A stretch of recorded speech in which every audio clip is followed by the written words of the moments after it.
Bonjour, vous allez être ou avez été opéré et vous êtes maintenant urostomisé.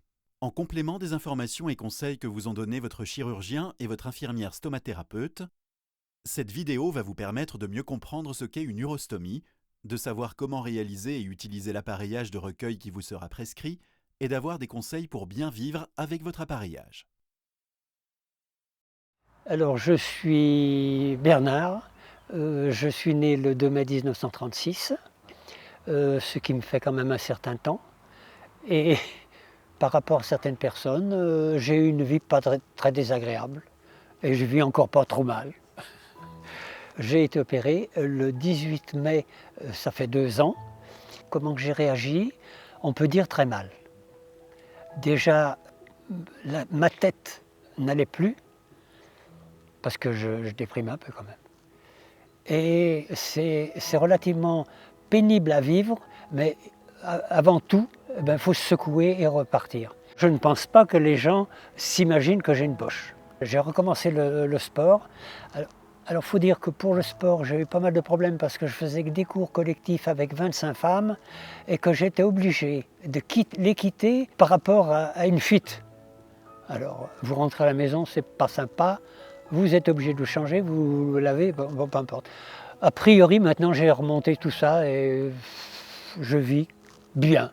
J'ai éliminé ce problème de fuite parce que je savais mieux placer ma poche et surtout le support de poche, c'est très important.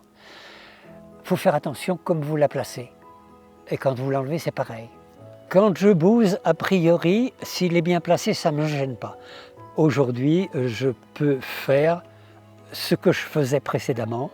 Je vais au club quand même 5 fois par semaine et je fais beaucoup d'abdos parce que je ne veux pas avoir de ventre. 3 restaurants par semaine, c'est important. Et on trouve toujours des gens très sympas. Enfin, je pars toujours avec 2 ou 3 copains, hein. On fait toujours pareil. Ce soir, vous pouvez venir, on est à la rotonde. Je m'appelle Elisabeth Mention, j'ai une ostomie depuis 4 ans. Mon mari était très présent et a su très vite apprendre en cas de besoin pour vivre de manière sereine avec une ostomie. Il faut à tout moment pouvoir se dépanner s'il y a un problème quelconque, fuite, décollement. Dans mon sac, j'ai toujours un petit truc de secours. Et quand on part en voyage, j'ai toujours dans ma voiture une petite valise avec tout ce qu'il faut dedans. Je peux vivre au moins 15 jours, 15 nuits sans la recharger. Quand je pose le support, je vérifie bien en tapotant tout autour du support qu'il n'y a pas de petites choses qui sont pas bien à plat, que tout est bien collé. Voilà, ça c'est très important. Et d'ailleurs, à ce titre, je peux dire que je n'ai pratiquement jamais eu de fuite. Les irritations, je ne connais pratiquement pas. Et quand ça m'est arrivé, je suis allée voir une professionnelle qui s'occupe de ça et c'est rentré dans l'ordre. Quand mes petits-enfants m'ont posé certaines questions, une en particulier qui m'a demandé Mémé, tu fais pipi dans ton ventre? Bah, j'ai dit non, chérie, j'aurais un ventre énorme sinon. Mais, et pour qu'elle comprenne, je lui ai montré le matériel et tous les petits-enfants ont eu droit à la présentation du matériel pour qu'ils comprennent comment ça fonctionnait. Ils comprennent très bien, ils savent. J'apprécie beaucoup dans les voyages les beaux coins et j'en connais pas mal. Je vais tous les ans dans la presqu'île de Crozon. En plus de ça, j'ai la chance d'habiter près de la mer et dès que je peux, je vais me baigner. Les maillots de bain ne sont pas un frein à la baignade, hein. Faut pas croire. Bien sûr, je mets pas des 2 pièces, hein. Mais je me baigne et c'est bien. Je profite de la vie parce que j'ai la chance que ça fait déjà 4 ans et je vais bien. Ce qui m'amuse, c'est que j'ai jamais de soucis pour aller faire pipi. Parce que je peux m'arrêter n'importe où. Et voilà, l'affaire est réglée. Je suis pas à chercher des toilettes. Et c'est vrai ça en plus. Le système urinaire fonctionne de la manière suivante. L'urine, déchet de l'organisme, est produite par les reins et s'écoule à travers les uretères dans la vessie. L'urine passe ensuite dans l'urètre, le canal qui relie la vessie à l'extérieur. Au cours de certaines affections touchant la vessie, il peut s'avérer nécessaire de pratiquer une ablation chirurgicale de celle-ci. Les voies urinaires sont alors déviées et abouchées à la peau au niveau abdominal. C'est une urostomie. Dans le cas d'une opération dite de Bricker, les uretères sont reliés à une portion isolée de l'intestin grêle, elle-même abouchée et suturée à la peau, formant ainsi la stomie. Dans le cas d'une urétérostomie cutanée, chacun des uretères est relié à la surface de l'abdomen. S'ils sont positionnés de chaque côté du ventre, on parlera d'urétérostomie bilatérale. Après l'opération chirurgicale, vos urines ne s'évacuent plus par les voies naturelles, mais par l'urostomie. Après une période d'adaptation, vous pourrez mener une vie normale avec votre urostomie. Les urines sont recueillies dans une poche fixée par un support adhésif à votre abdomen.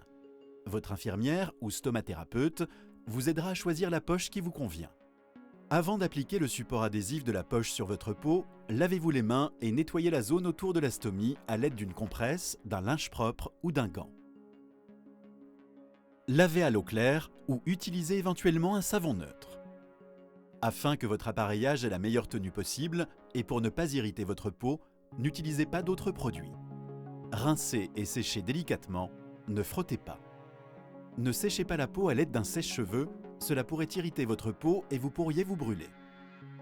Avant d'appliquer le support adhésif, découpez un orifice à l'aide d'une paire de ciseaux incurvés et de la cible de découpe. La découpe doit être 2 mm plus large que la stomie afin d'éviter que le support ne blesse le bord de la stomie.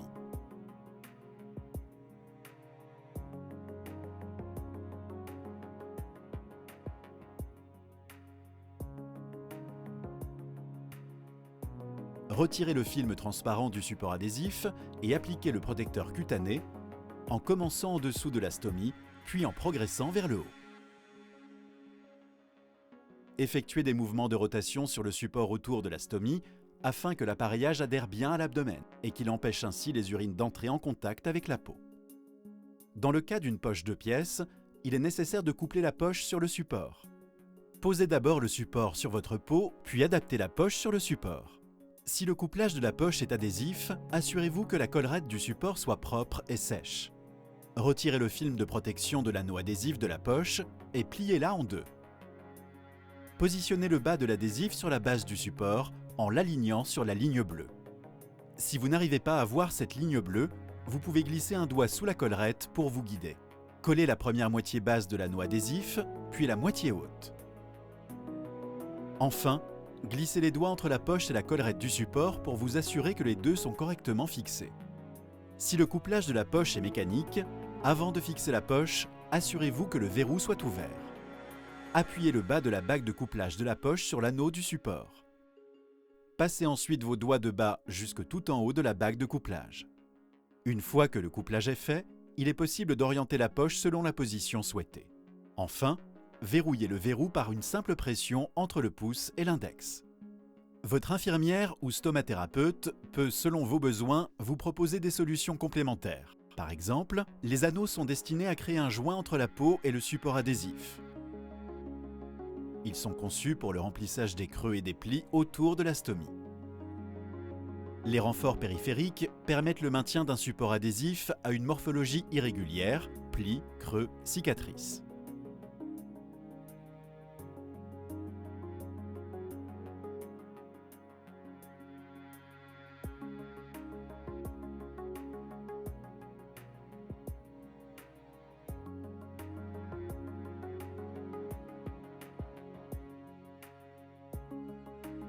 Il existe d'autres accessoires.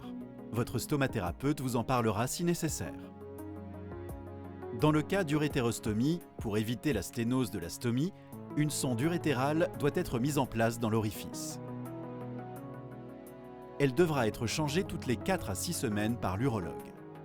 Il faut s'assurer que les urines s'écoulent bien au niveau de chaque sonde. Les sondes sont à nettoyer à l'eau et au savon, tout comme la stomie et la peau. Si la sonde chute, elle devra être remplacée dans un délai de 6 heures en moyenne. Pour diminuer le risque de reflux et d'infection, la sonde urétérale doit être placée dans la poche, au-dessus du système anti-reflux. La plupart des personnes portant une urostomie vident leur poche 5 à 8 fois par jour ou dès que celle-ci est remplie. Pour vidanger la poche, relevez le bouchon et pincez-le à la base avant de l'ouvrir. Puis orientez le robinet vers le bas et relâchez progressivement la pression exercée sur le robinet pour effectuer la vidange. Une fois la poche vide, refermez le robinet à l'aide du bouchon. Lavez-vous les mains une fois l'opération terminée. Si vous avez une urostomie de type Bricker, vous remarquerez sans doute du mucus dans vos urines. Ceci est dû au fait qu'une partie de l'urostomie est composée de l'intestin grêle, qui, lui-même, produit du mucus. Tout cela est parfaitement normal, et il n'y a aucune raison de vous inquiéter. Pour augmenter la capacité de stockage, il est également possible de fixer une poche de recueil de grande capacité à votre poche d'urostomie. Il existe des poches avec des attaches et des volumes différents selon votre activité. Il existe des poches de jambes et des poches adaptées pour la nuit. Vous changerez votre poche de préférence tous les jours et votre support tous les 2 à 3 jours, selon les conseils de votre infirmière ou stomathérapeute. Pour changer la poche, assurez-vous que vous avez tout ce qu'il faut avant de procéder au changement de poche. Un sac poubelle pour jeter la poche usagée, une nouvelle poche d'urostomie, un support adhésif séparé de la poche si vous utilisez un appareillage 2 pièces et des accessoires si vous en avez besoin. Lavez-vous les mains. Retirez doucement la poche usagée à partir de la languette de l'adhésif, de haut en bas. Appliquez une légère pression sur la peau avec l'autre main en décollant la poche vers le bas. Si nécessaire, vous pouvez utiliser un spray de retrait. Tenir une feuille de papier hygiénique au-dessous de la stomie peut s'avérer utile afin de recueillir l'urine qui s'écoule lors de la toilette. Avant de jeter la poche, pliez le support adhésif en 2 pour maintenir les urines à l'intérieur de la poche.